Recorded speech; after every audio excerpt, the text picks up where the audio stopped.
Hey, what's going on, my people? What's going on, everybody? How you doing? You okay?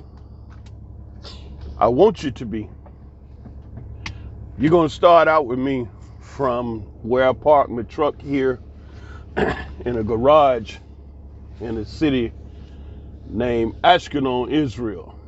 Ashkelon is one of the twin cities they talked about in the scriptures. The next city up is Ashdod. We're going to talk about Israel today.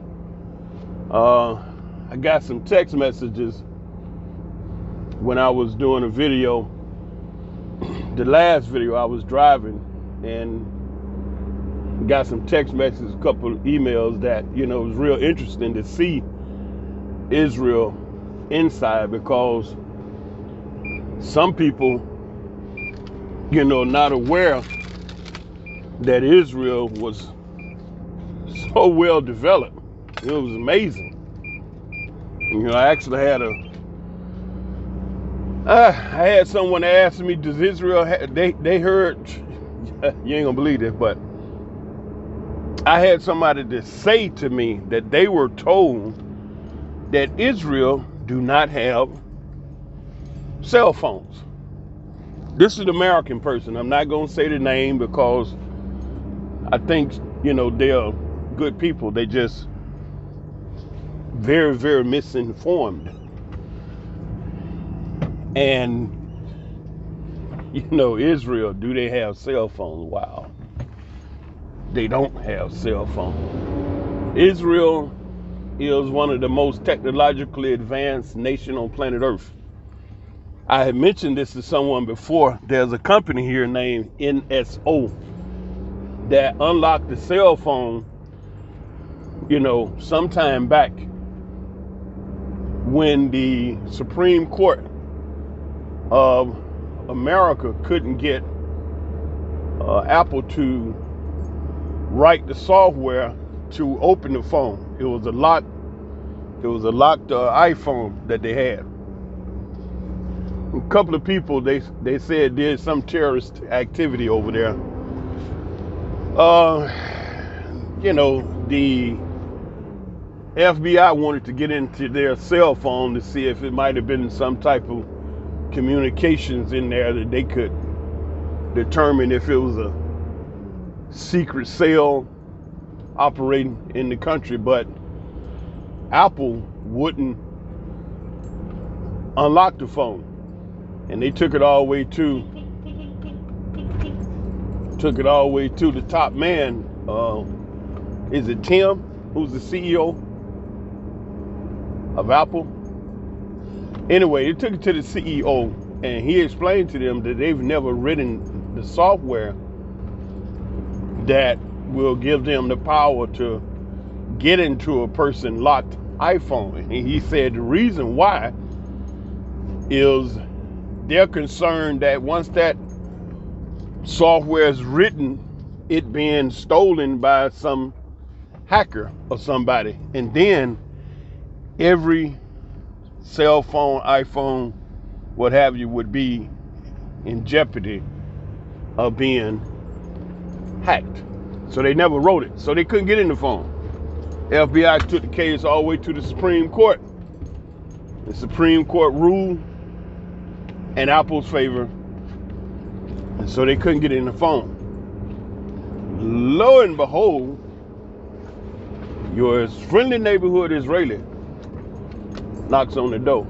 Here y'all got a problem getting in that phone.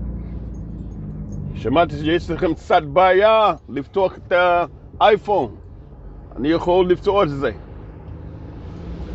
He said, I hear y'all got a problem getting in the phone. NSO guy came over here. They opened that phone in just a few seconds, sitting on the bench outside the building. They didn't even go in the building. The guy did it. The interviewer that came sat outside on the bench in front of the building. He said, you got iPhones? I said, yep. What kind? The latest one. Locked, updated? Yep. Latest security? Yep. Lock it. Check it. Is it locked? Can't get in it? Yeah, give it to me. 2-3 minutes, that guy was looking at his pictures and emails and asking him, who are these people? Blew him away. NSO also one last point about that, then we're gonna get back into Israel. NSO created a software that now they don't need the physical phone in their hand to crack into it. All they need is your cell phone number.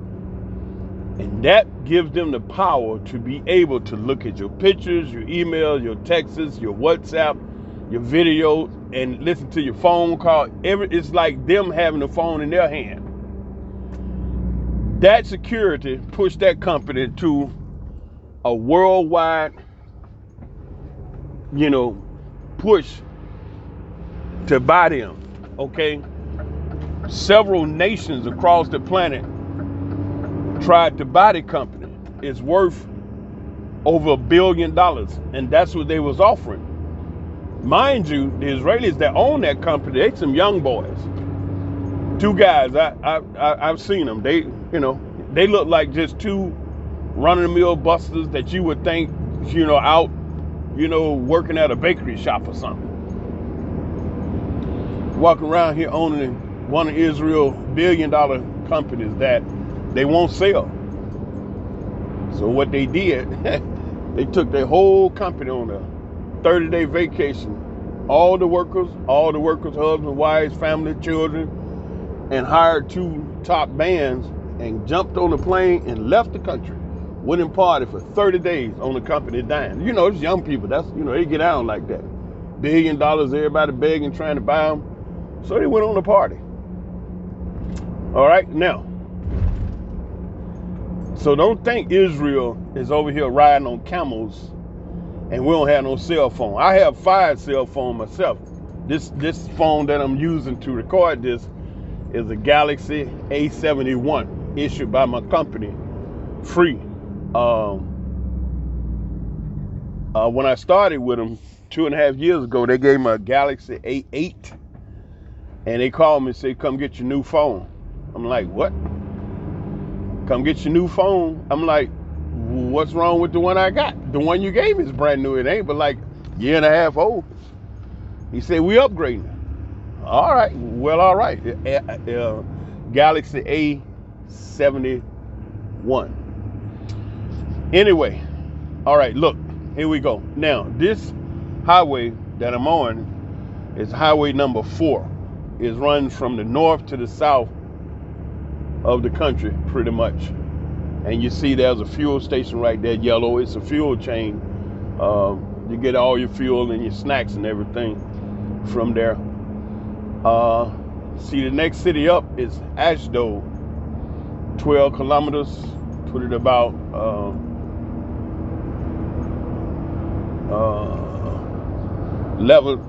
10.5 miles, 10 miles, because a kilometer is shorter than a mile. Just right up the street, the other twin city they talk about in the Bible, both on the beach. And yes, my house, my condo is on right off the beach over there. Love it. Okay, so I'm driving up to a city named Ramla.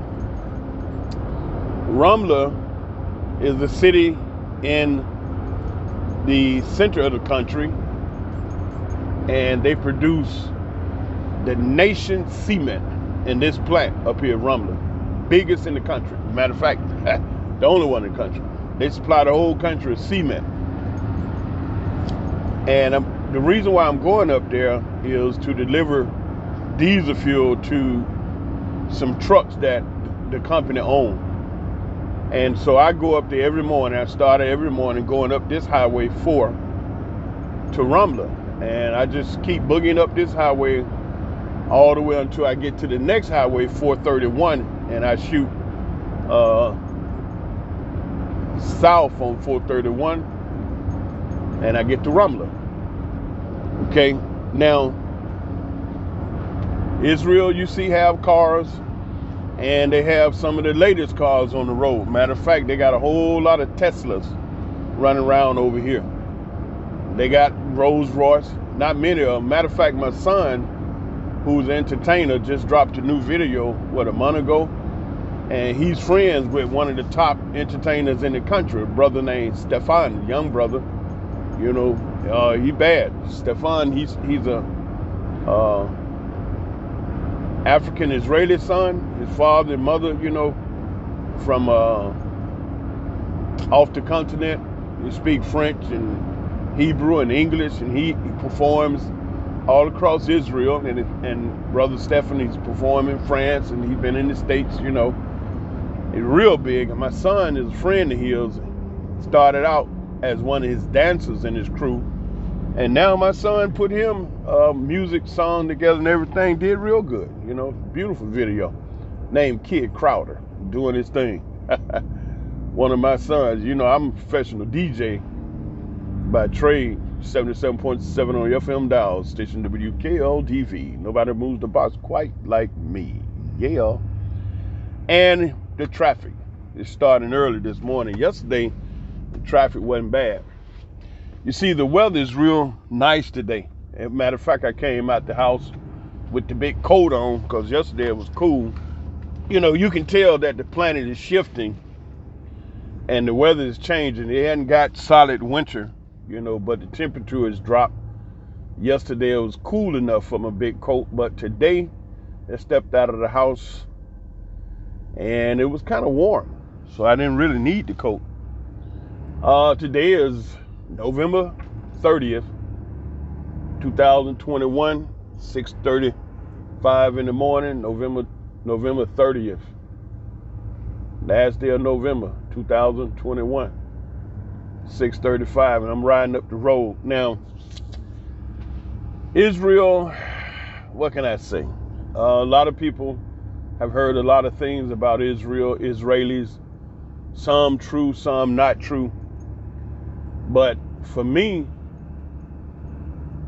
you know, it ain't been that bad. You know, there are times where I get really upset at shit that's happened over here, you know, but for the most part, if you ask me, I don't have no horror stories about living in Israel. And if you're looking for some drama and some bad shit, I ain't the one, you know. And I just got to be honest with you. I've been fortunate. I've been very fortunate to not to have any bad reports, you know, racism or some Israeli doing some wicked stuff to me. Up until now, they've been real subdued with it, like, you know, keeping it suppressed. Because me being a very spiritual brother, very spiritually sensitive, I don't need to be around you a long time to find out, do I want to be around you? Okay? I don't need to be around you a long time to determine if I want to be around you. Spiritually, I can sense your energy right off the rip.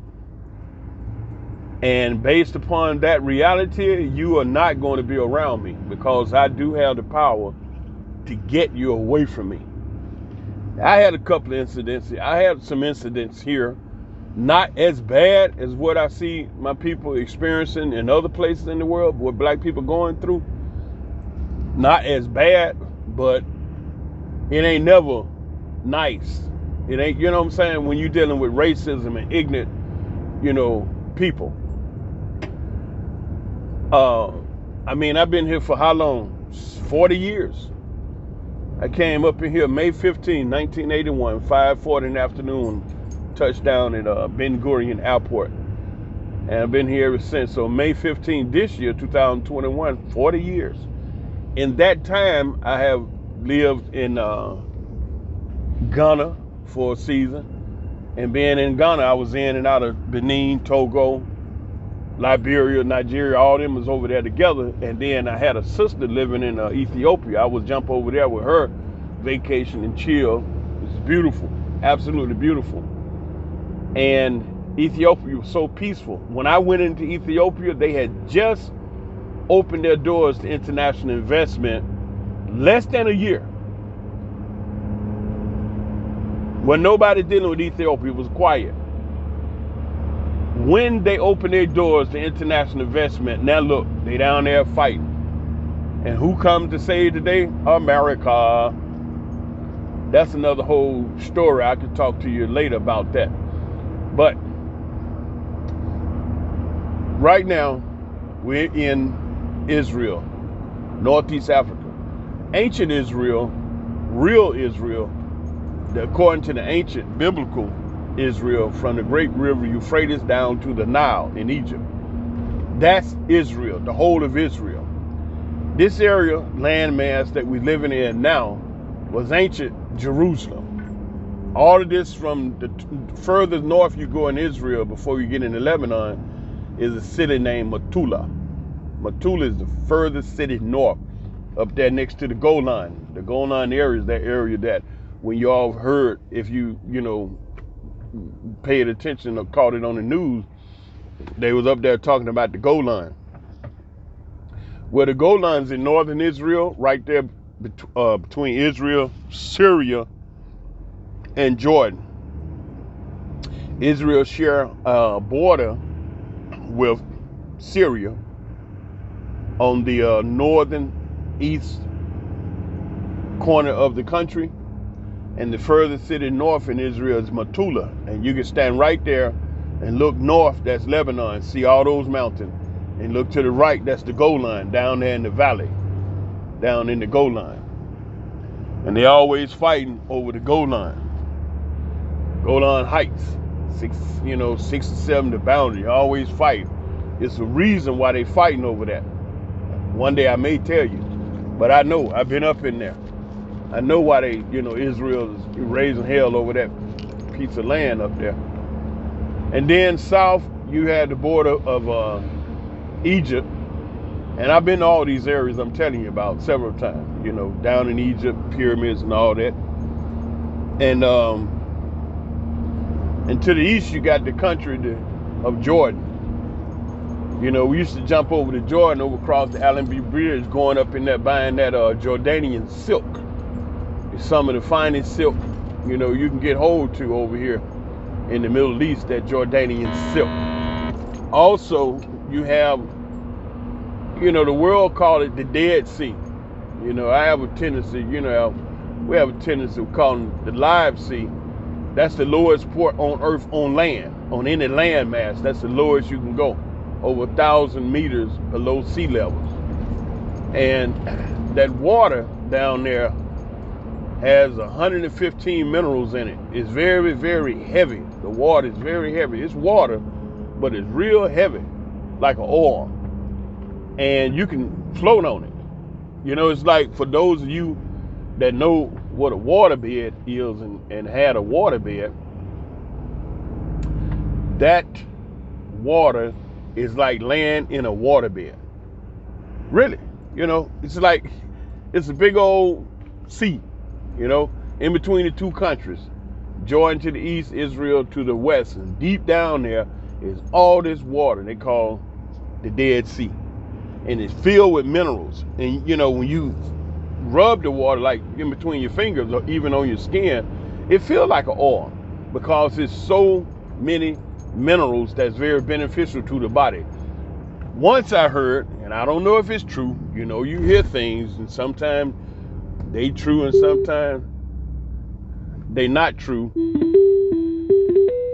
and you don't know if they actually true.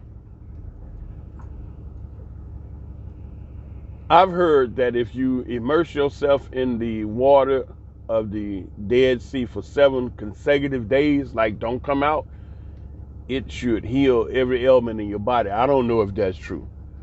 Okay, but I do know those minerals make you feel very good after you come out for a while. Now, when I go down to the sea, I always go for like medicinal purposes, where I am going in that water to stay in that water for at least 45 minutes.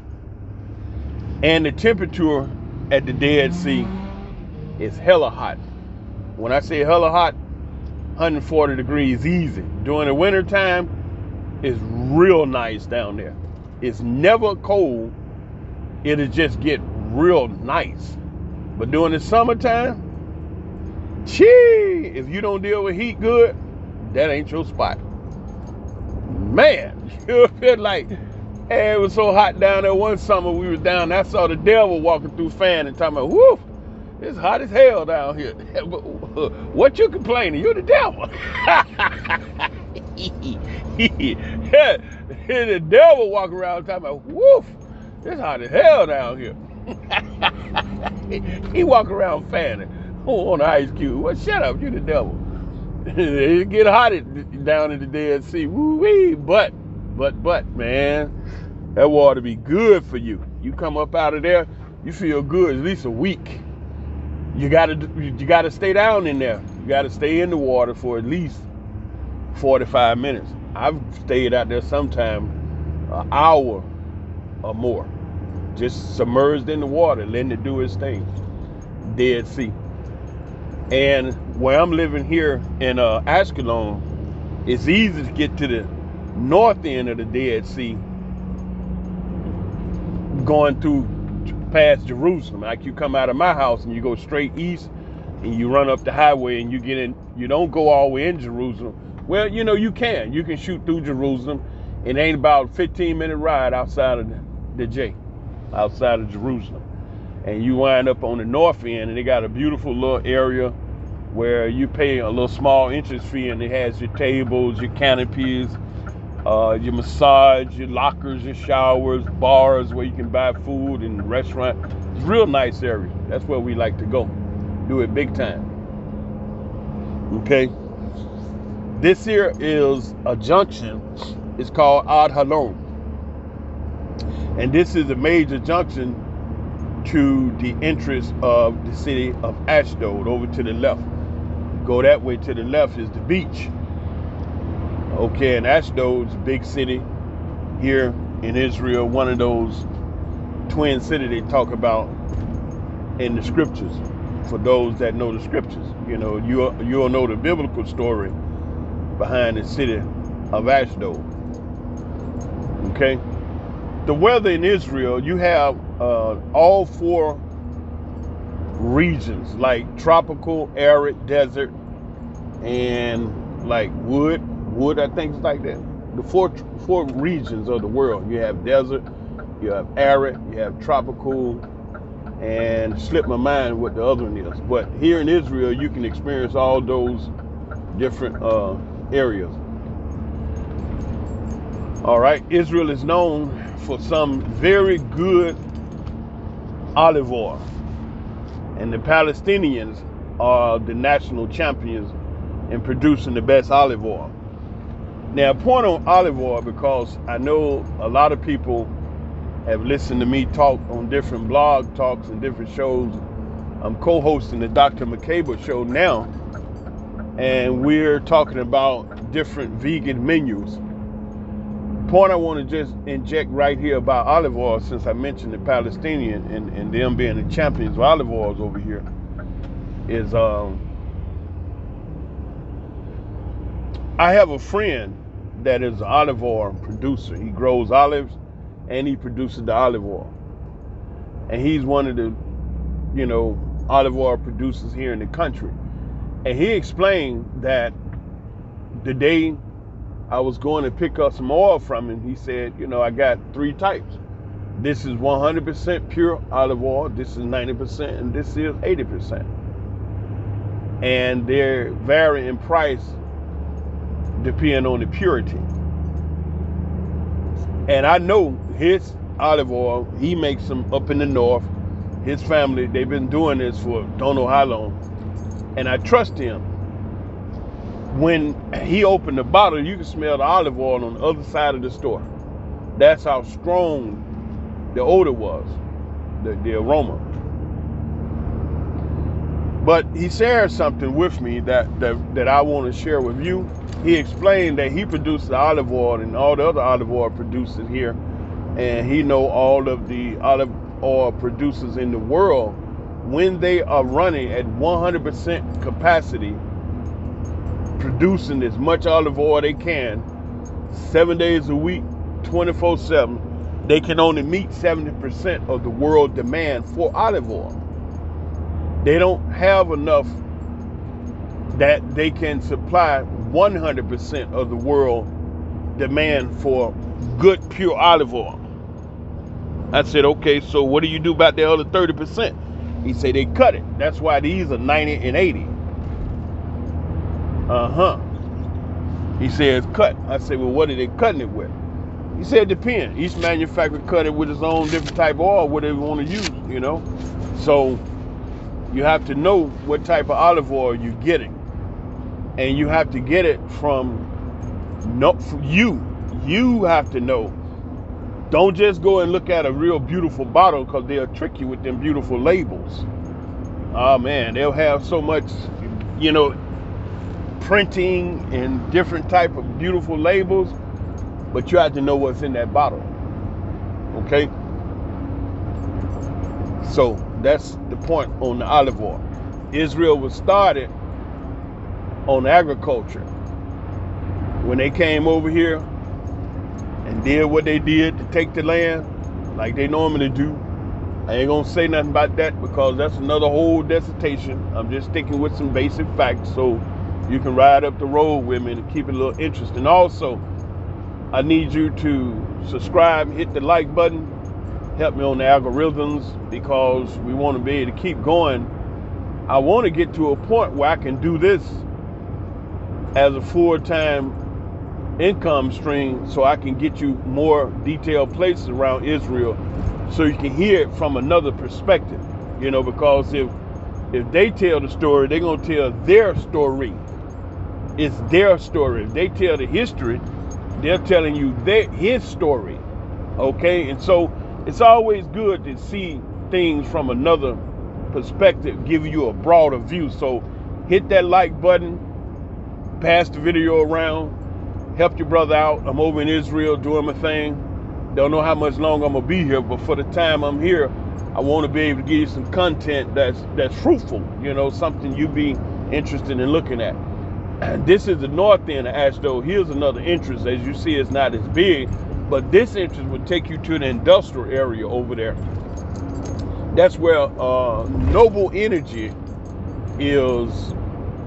You know what? No, excuse me. Noble Energy was bought out by Chevron. They process the gas. Israel is now where they've been, you know, drilling for natural gas off the coast of Israel over there, off the coast of right off the coast. Matter of fact, I can see the gas rig from my house. You know, I'm up there on the 8th floor, and I can look out there on the water and see the gas rig. So in Ashdod, they refine a lot of that gas over here in Ashdod, and it's amazing the price of gas so high. That's one reason why, you know, it's hard for people to trust the government, because the government lies so much. They told us that the gas price would go down when they put the new rig in the northern city of Haifa. And I'm looking at gas prices here compared to America. Do you all know gas over here costs $9 a gallon? And I hear Americans crying about $3. This gas over here costs $9 a gallon. They don't sell it by the gallon. They sell it by the liter. 7 shekels a liter times 4. 7 times 4, right? 28. When you do the math, that's $9. $9 a gallon. All these cars paying, running up down the road, driving like hell, fast as hell, you know. I mean, they drive like gas is 25 cents a gallon. Damn. $9 a gallon. Y'all don't believe that. Okay, I'm going to leave that alone. Anyway, you know, Israel refining the gas out there, and it's still high as hell. You just passed the refinery. So the question is, why the smack is it so high? Nevertheless, we're not going to get off track with that. All right, so here we go. We still on Highway 4 going north. We're going to jump up to 431 and shoot over to Ramla. All right, and you'll see a little bit of the big plant that's producing the cement up in there. Okay, so anyway, I was explaining to you about the olive oil, and you have to make absolutely certain that you do know who is producing that olive oil, so you don't buy some oil that's cut with something. And quiet as it kept, the number one oil that they cutting it with is canola oil. And if you all don't know canola oil, let me just drop some knowledge on you. And don't forget to hit that like button and subscribe, and get your hit that notification bell so you can be notified when I drop a video, because I'm getting a little better at this thing, and I hope it turned out to be a nice little, income for me, because your brother could use it. I mean, we all can. But anyway, about that canola oil, when I was in high school in Atlanta, Georgia, I went to C.L. Harper High School in Atlanta, Georgia. Address 3399 Collier Drive, Collier Road, over there in Atlanta. I studied auto mechanics. I was already real good because my father owned a major garage in Atlanta, and at 7 years old, I was doing some real decent auto repair work at just 7 in his garage with my father. Also, I worked in my mother's beauty salon at 7. She had a salon in Atlanta, 10 chairs, the biggest in the city. And so I would oscillate between those two businesses after school and, mess around with my parents in their business, and I learned stuff. I learned how to repair cars at 7 years old, tune-ups, timing belts, all that stuff, dropping transmission, changing piston, silicon, U-bolt, drive shaft, the whole 9 yards. And then in my mother's beauty salon, I learned how to do hair and use the hot comb, the kind where you put up in the fire and it heated up, and I pressed the hair and never burned in the ears or necks. And for those sisters that know, I know you're smiling, because I hit a little button right there. Didn't burn the ears, the tip of the ears, the real top tip of the ears, or I didn't burn the necks. I was good with that straightening comb. Little bitty boy, 7 years old. All right, and so when I went to high school, I studied auto mechanics. Easy course. I knew a great deal about cars. But being mechanically inclined, I did well in auto mechanics, and I became the service technician for the sewing machine. Harper High School was a big high school in the day. It was 4,000 students. That put us in 7 Quad 8. Great football team, basketball team. They had a home ec department that was second to none. We had a full-scale daycare there, and we had babies come in. The whole 9 yards. In the morning, mother would bring their children, drop them off, and they got the breakfast, the lunch, the sleep, the whole night. It was a full service daycare, and it was free because the students were learning. And it was one of the most sought after program because it was free and it was good. All right. Then we had a theatrical department that was second to none.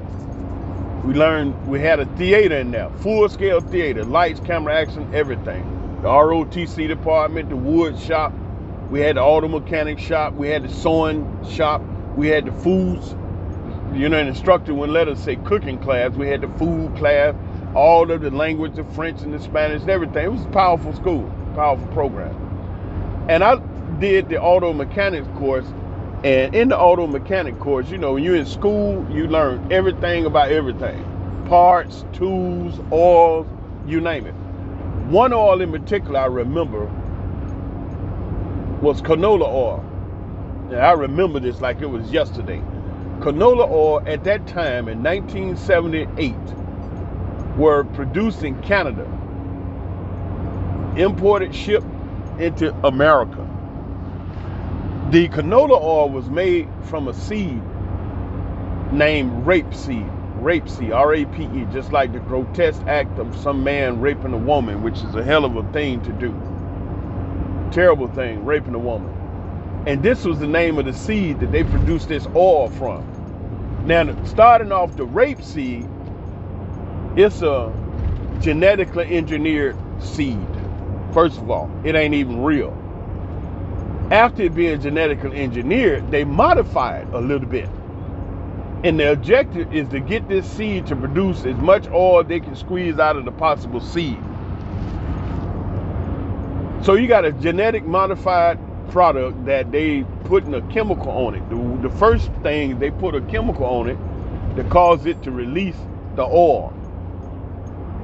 That process produced a lot of oil, but it smelled real bad.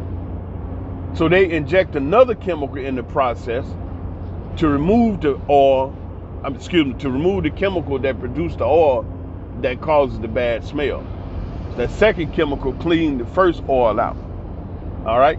the third chemical filtered the second chemical that they put in there to take out the first chemicals that produced the oil, that produced the bad smell.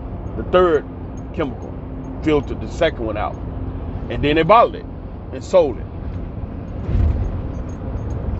Okay, so what did I just say? 3 chemicals went across that genetically engineered modified seed that produced the oil.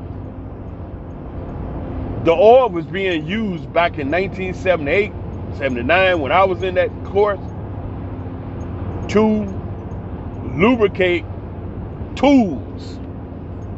The thing about it is it was very thin, but it had a high viscosity, which means it was good for lubricating tools. All right. Also, when I serviced the sewing machine, you know, the sewing machine had those real small, delicate parts, and it needed a thin oil that had a real good viscosity. The viscosity is the oil's ability to lubricate metals. And that canola oil was absolutely perfect. I had it in my toolbox. This is 1978, I remember. Now you roll the clock forward, and you can go into any health food store and read the label on a lot of those products. They have canola oil in it. Then some of them have hydrogenated and partially hydrogenated canola oil in their food product. How the hell, you know? And also, I've heard many commercials touting canola oil as the most healthiest oil. But that's the same oil we use in the auto mechanic shop, and we used back in the day to deal with tools and parts, lubricating them and using them machine. How the hell to get in the food chain? For the same reason, 50 doctors, natural healers that was teaching people the right thing to do about good health and how to eat to maintain good health, how to take care of yourself naturally. The same reason that those 50 doctors wind up dead in 2-3 years, natural healers, so you can be sick because there's billions of dollars in sickness. So that's why it's important to know your source of oil.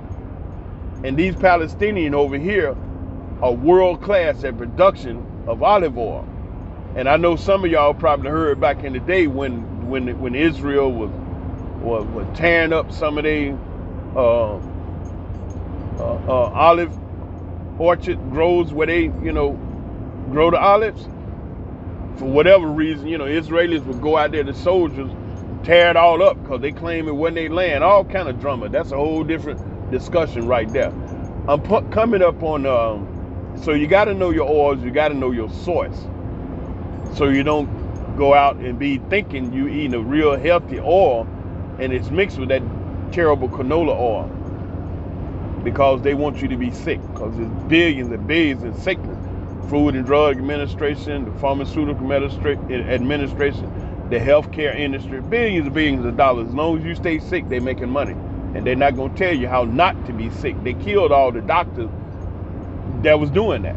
Dr. Sabin, all them.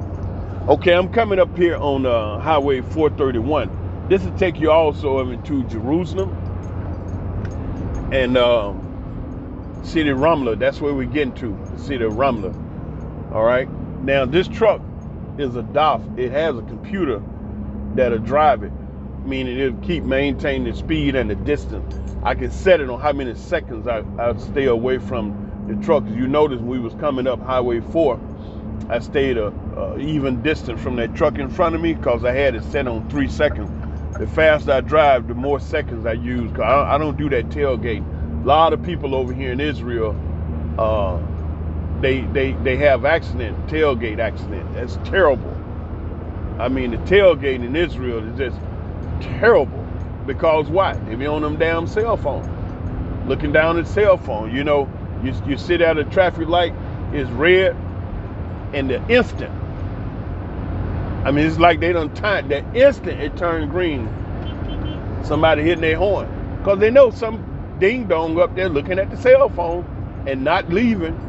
And one thing about Israelis, they drive, man. They drive. You know, remind me of Jamie Foxx. He said, I'm from Texas, baby. We drive. You know, it's the same way in Israel. You niggas get out. They drive like gas is 25 cents a gallon over here. Paying $9 a gallon. And so they have so many written accidents, man, and you know it's cell phone. Because they rolling along, looking at some bullshiggity that ain't about nothing and slammed into somebody. Crazy, man. So I keep the distance here. You see all this construction going on the left, and you can see they building a rail system over there. Now, I haven't stopped and really asked why. I will, but they just built a brand new rail system not that many years ago. That's beautiful. It's nice. You know, the rail system they got going, it's real nice. Now they're building a brand new one, and up in Tel Aviv, it's going to be underground. Some of this here is going to be underground, like the subway. And this company that I'm working with this company, Shikun Benue Solel Bonet. They're worldwide known for infrastructure projects, big major power plants, nuclear plants, electrical plants, highways and roads and big construction like that. That's who I'm working with. And this company also is building that portion of that rail system in Tel Aviv, Ashkelon, not Ashkelon, Ashdod, Rishon LeZion. They got some major footprint up in there that they building it. And I'm like, man, but they got an incredible rail system that's in the top 50, top 5 of the world. They went around to all these different countries that have rail system, and they did their studies and assessment analysis, and they came back and put together a rail system that when it came out, the first 5 years, it hit the top 5 rail system in the world. They studied the London Tube, the Underground, all those different places, the China, the railways and stuff. And so they put them one together that's out of sight. And that's one thing I can say about Israel,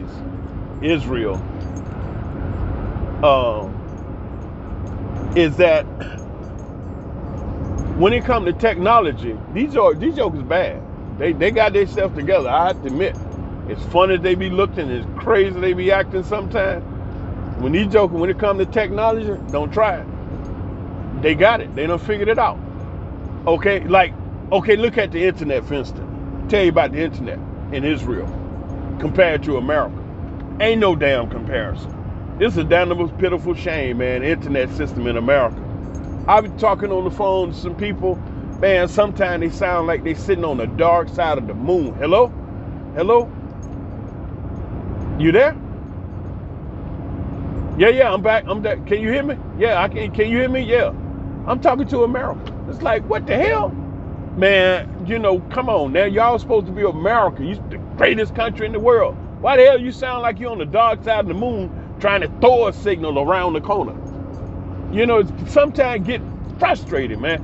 But anyway, when the internet first came out in Israel, internet service hit Israel at 1.5 megahertz broadband.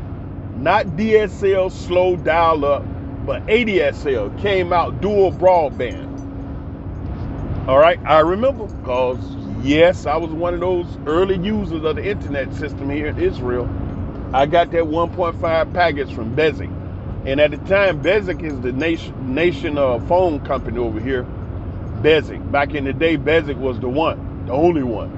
But then when the internet came out, you came in with Cellcom, they was the internet service provider.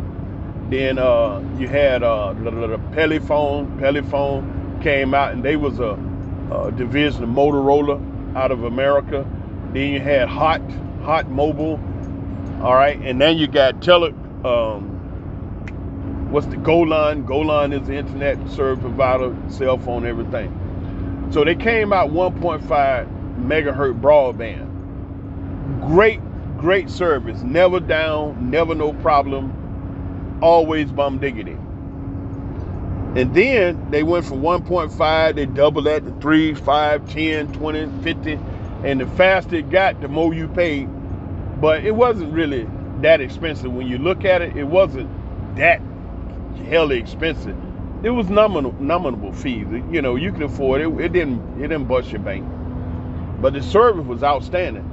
Now, Bezic, being that they had phone lines all over the country, because they was the only uh, phone company in the country, and they had laid lines in every single house, office, business, wherever had a telephone, and so they shot the internet service down those lines. All right, and that worked, and that held them down for quite a number of years. And as the speed got faster, they started running into problems. Why? I'll tell you exactly what happened. Because I had I think 40 meg package, 40 megs, 40 million cycles per second, and the service was good. And I brought in from the States these HP laptops. I've always liked Hewlett Packard product. When I was electronic technician working at Digital Equipment Corporation in Norcross, Georgia, I went and studied at the DeVry Institute of Technology, electronic technology, computers, and all that good stuff. And I just been an HP man, because when we was working in the company, we had Hewlett Packard microprocessor simulators, and I just took a liking to HP products because they was good. So I brought in several HP laptops for my children. Everybody had big 17-inch laptop, which you don't find in Israel. A 17-inch laptop will cost you enough for a down payment on a house. Everything is 15-inch, and they can be real pricey too. I bought a 15-inch HP Omen, a hella system. I bought it, but it was heavyweight. I bought high-end stuff because I trade stock options, and when I get that information off the stock exchange, it need to be moving by the second. And so the speed went from 40, I think I went up to 50, 60, something like that, and that was cool. I brought these beautiful computers in, running good, brand new, and then I decided to get that 100 meg package. So the speed went up to 100 meg. When I got that package, started having problems opening pages. Every page I go to, it would freeze. I had to stop, close it, and do it again, and that opened. And I'm like, why is this happening? So I knew it was something technical. So I called Bezic and told them what was happening. They said, okay, we'll send a technician out. Technician came out, okay, and looked at everything and determined that the problem was in the wiring of the building. He said because the building we was in, the way they wired the building up, it's not able to handle that high speed. Okay, because these phone lines been here for decades. So now you got this high speed digital shooting down those copper wires that's old. It's okay for the analog signal that's not running that fast, just a phone signal. But now you're talking about high speed digital, 100 meg. This is like Buck Rogers stuff. This is the future. And you got this future technology digital, 100 meg shooting down the old copper cables. And some of them, the connection wasn't good and all that. And so when the speed sped up, it told the story that the connections ain't good. And so he said, listen, the only way we can solve this problem for you is I am going to have to run you a dedicated phone line straight from the main box out there on the street to your house so that you won't have that problem. And he did. He and I worked together. He went out there and cabled all the way from the main box to my house. And that solved the problem. I had 100 meg burning.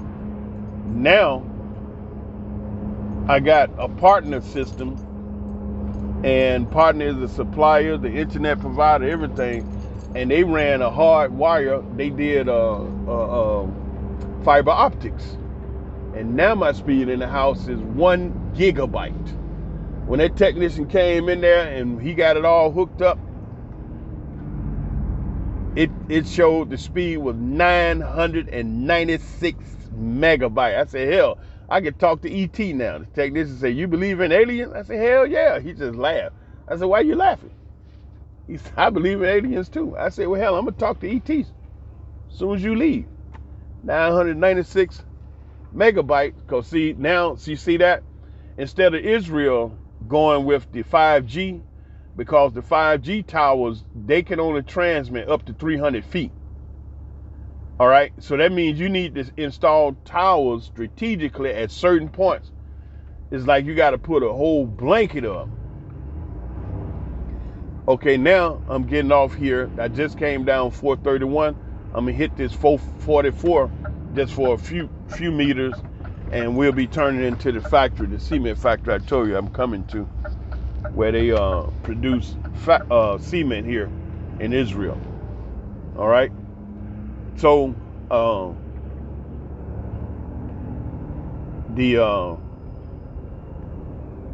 so the internet package I got now is fiber optic cable, and it's smoking fast. I mean, when you say hella fast, it woof, and it's never no problem. You very, very rarely do it ever break down or stop or have a problem. Every day, see, that's the factory over there. All of this here, they produce cement up in there, and they supply that cement around the country. There was one time that this parking lot is a public parking lot. It's not owned by the factory. See, it's not owned by the factory. It's not controlled by the factory. It's controlled by the state, and that means ain't no control. People just come out here, they leave their trailers, they park their trucks, their cars, or what have you. See, some of these cars just been out here for a long time. There ain't nobody coming to get them. See that car, that old Citroen been sitting there, and then this green Nissan truck and that Hyundai, they've been sitting there forever. Don't nobody bother them, don't nobody say nothing. And so I come here and I meet the cement trucks, the big rigs that come up here and get the dry cement from the factory, and they deliver to different points around the country. And so since they come here to load up the cement, I come here and give them the diesel fuel. And so I come here, sit here and chill. When I first started doing this several months ago, I would come and sit and 3 hours from 7 to 10. Now, because of the fact that I'm here and I got other stuff to do, I just wait on a couple of drivers. I call them and I know exactly who coming, and then I get on up out of here. You know, sometime be out of here 9 o'clock, you know. But yeah, anyway, that internet service is second to none, man. It's I mean, it's cranking. 996 megabytes. Shee. You know, high speed digital, fiber optics. And so the point I was sharing with you is that Israel opted to deal with fiber optics as opposed to the 5G, because it hadn't been enough actual study to really know and understand how 5G would affect, you know, humans, animals, or whatever. Because remember now, a microwave oven, okay, cook food at a frequency of 800 megahertz.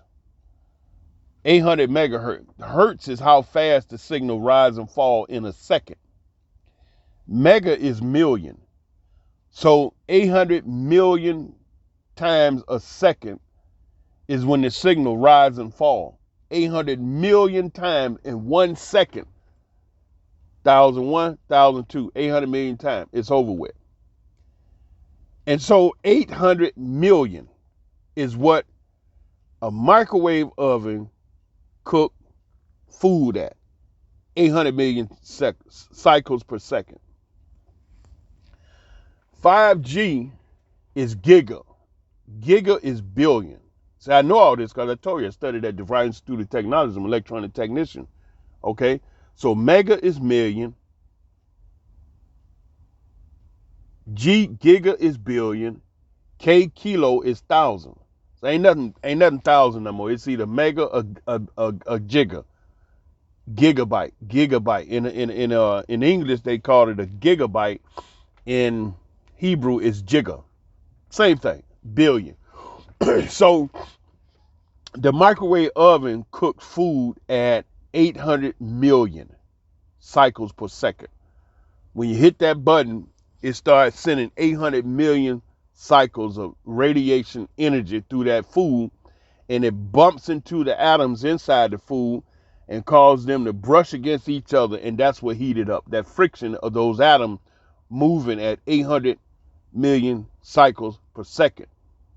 And the reason why I don't eat microwave food is because the 800 million cycles of electronic frequency that's shooting across that food, it vibrates the atoms inside of the food at 800 million cycles.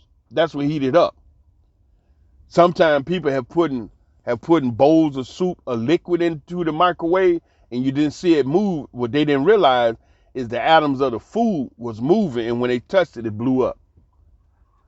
So I don't eat microwave food for the reason that once that frequency hits your food, it causes the food to become like 800 megahertz, something like a radiation source of radiation. But I don't never eat microwave food for that reason alone, and most people don't know. Now the 800 million cycles is slow compared to 5 billion cycles. Okay, and that makes up the 5G signal. When they saying 5G, they're telling you 5 billion cycles a second that this radiation is moving through the air, and it can only go 300 feet. So the 5G towers have to be erected every 300 feet in order to get the signal 1 mile down the road. You divide 5,200 by 300, and that's how many 5G towers have to be erected. Now that's a lot of hardware, a lot of labor. And then sometimes the places that the towers have to be erected ain't nothing up there. It may not be a building, may not be a house, whatever. So they have to now dig the ground, coat concrete, steel, and build a tower. That's a lot of money to do that 5G network. And with prices today, you talking about billions to cover a whole city, billions.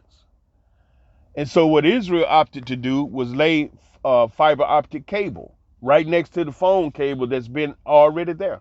And so they go into a city and they have, like, okay, this company that did mine is a partner. When partner internet service came on board, they was paying Bezic to send their signal through their lines. Okay, so partner did that for a number of years. Bezic was making a killing because they was taking money from partner, Hot, Golan, Motorola, all of them, because their cable was in the ground. So everybody had to pay Bezic to run their internet signal across their cable. Well, partner now have laid their own cable in its fiber optics, which is real good. And now you get the high speed straight to your house. I get that 1 gigabyte in my house. Okay? And the reason why is because they saw the cost of putting 5G networks all across this country. And then don't nobody really know the long-term effects of having that kind of radiation beaming through the air everywhere. Some people said over in different countries, some folks fell out because it cooked you from the inside out and the birds fell out the sky and all that. Well, I'm pretty sure, looking at the way radiation act, I wouldn't be remiss to say if they slap, like over here, if they slap a 5G tower up over here and then put another one over there and they turn that jive on, them birds flying around there, the jokers be gone. And they run through that radiation, they're going to drop straight to the earth. So Israel decided to go with fiber optic. Now, fiber optic cable, for those that don't know, they are little thin, teeny, weeny, thin fibers of glass, smaller than a hair. Okay, and it's a long, thin. It's a cable, but it's made of glass. Now it's a yellow cable that you see, real thin, and it's very flexible because it's glass. Now, the way they transmit the signal is through light down that glass cable. And that means they are able to transmit thousands of signals on that one fiber optic cable. They could run a fiber optic cable in a city, and the whole city could be connected to this one cable, because you can run thousands of signal across that one cable, because it's all light signals. That fiber optic, it was out there when I was a technician. I know a lot about that fiber optic signal, and it's real good. It's hella fast. It's just like ain't no limit, because it's just light being reflected down this cable. And you, me, us, there, everybody can be connected on that one cable, because our light signal are all different. You know what I'm saying? So that's what Israel does, and that's why the internet service is so powerful. Don't have no problems over here, internet dropping, or it's slow, or you can't connect, or this is all kind of crazy. You can be on the phone, the TV, the movie, everything, the PlayStation. Sometimes my house it all be going. Somebody on the laptop, somebody on the desktop, somebody out there on the TV looking at Netflix, somebody playing the PlayStation, and it's all connected up to the Wi-Fi. Cause I got 996 gig, and it's smoking. Everything happening up in the house. Ain't nothing break down. Ain't nobody complaining. Oh, this is stuck. No. And so that's just how this technology in Israel is. And this been long enough for you at this point, an hour. I hope it's been interesting to you. If you stuck around this for, make sure you hit that subscribe button, like, so that you can get my latest videos and whatnot like that. And I'm working on being a better content provider, because there are some people making some good money on this YouTube, and I'm in line. I sure need it. So go on and do your thing, for your brother. Hit that like button, hit the subscribe button, and I'll see you on the next video. Take care. Shalom.